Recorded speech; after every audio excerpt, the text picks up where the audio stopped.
دي الكوبرا المصرية، بتوصل لغاية 2 متر ونص، بتتغذى على القوارض واللحوم البيضاء وكده كبرية. وسمها عصبي، لو لدغت بتخش على الجهاز العصبي، بتعمل ضيق تنفس وكده، ولو ما لقيناش بنموت في أقل من ربع ساعة بس. بس ده الورم النيلي موجود في أسوان. لا ده اللي هي المدن بتاعت حوض النيل. على كده بيتربى كل الحاجات اللي هنا بتتربى، بس كأنواع السمنة فقط. هي فعلا لو سمها جه من طريق اللعاب زيزو، لازم لو جه من الدم لو اختلط بالدم فعلا. انما لو انت شربته لا ما يزيدش، بيدي مناعه. لازم تتاكد ان انت مش متعور كده، بيدي مناعه فعلا. اللي بعده ده بقى عضته لو اتعض او كده ممكن يعمل لك غرغرين. بص خش على نوع تعبان تاني. ده الارقم صحراوي. ده موجود برضو في الاماكن الصحراويه وكده، بس ده متوسط السميه، سمه ما يأثرش على الشخص، مش زي الكوبرا والطريشه وكده. بالظبط. متوسط السميه ما يأثرش غير على الاطفال كبار السن الكلام ده. الناس هم مناعتهم قليله. نفس التغذيه، بيتغذى على نفس الكلام. ده الضب ده بيتاكل في السعوديه وكده، وده تغذيته على الخضار والعدس وكده. وليه فوائد تقريبا؟ ليه فوائد كتير طبعا. فيجيتيريان. ودي انواع تعابين بس انا مش محدد عشان لونها مش باين الصراحه. بس كحجم او كده ده بسباس كحجم. نوع اسمه البسباس، ده غير سام نهائيا وحجمه ما بيكبرش عن كده.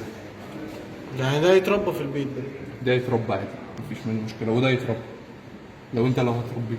اما طفل او كده لا هو عشان لو عندي اطفال فهو بسباس صغير بس، انما دول انا نفسي خايف منهم. بس. ودي القصر المصريه، دي ما بتكبرش برضو وبتتخن، بس بتكون تخينه، حجمها تخين بس. ما تقول لهم ايه اللي صالح للاكل عشان الاخ حوضه في الصحراء. اي حاجه من دول ممكن تتاكل. هو ده بروتين؟ اكيد. ماشي خلاص. منعوا البروتين عنه. الدهن بتاع العفع مفيد جدا وبيخش في ادويه كتير وكده. مفيد لنضاره البشر يا صلاح. ده التعبان الخضيري، ده متوسط السميه برضه. نعم صح؟ ده من تحت ده. ده الخضيري متوسط السميه، وبرضه بيتغذى على نفس التغذيه، كلهم تغذيتهم واحده ما عدا ده بياكل خضار. ده بقى الورل الصحراوي، هناك الورل النيلي ده صحراوي.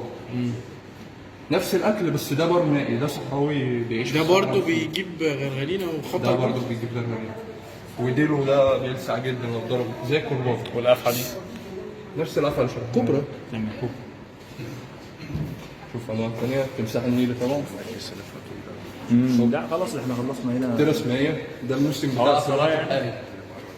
دي حربايه. الترس المائيه دي الحربايه الزراعي، بتتغذى على الحشرات برضو وكده. وفي معلومه برضو شائعه غلط، يعني ان هي بتغير لونها لاي لون. لا ده مش صحيح، ليها الوان معينه على حسب البيئه. مثلا الزراعي اخضر واسود وبني على حسب الطبيعه الزراعيه زي اللي باين دلوقتي هنا. بالظبط. ولما بتخاف بتبقى سوداء، بتعمل زي سود كده، بس هي مفيش منها. في نوع تاني صحراوي برضه بيبقى كان موجود في مصر.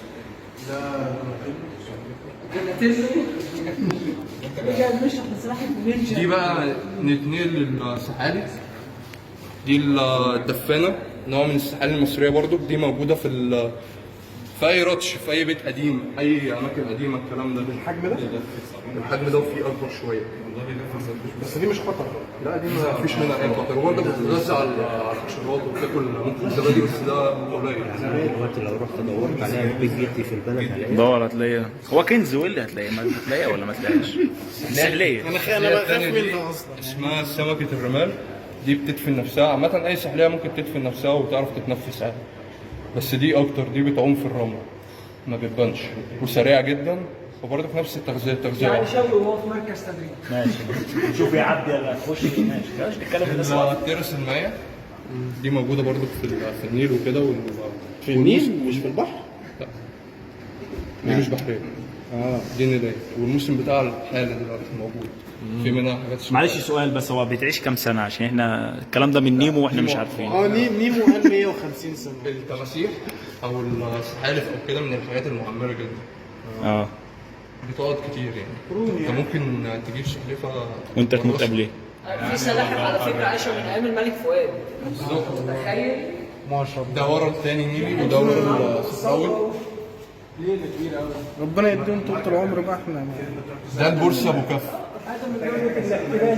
بورصه ابو كف ده كفه بيكون عريض وموجود برضو في الاماكن الصحراويه وكده.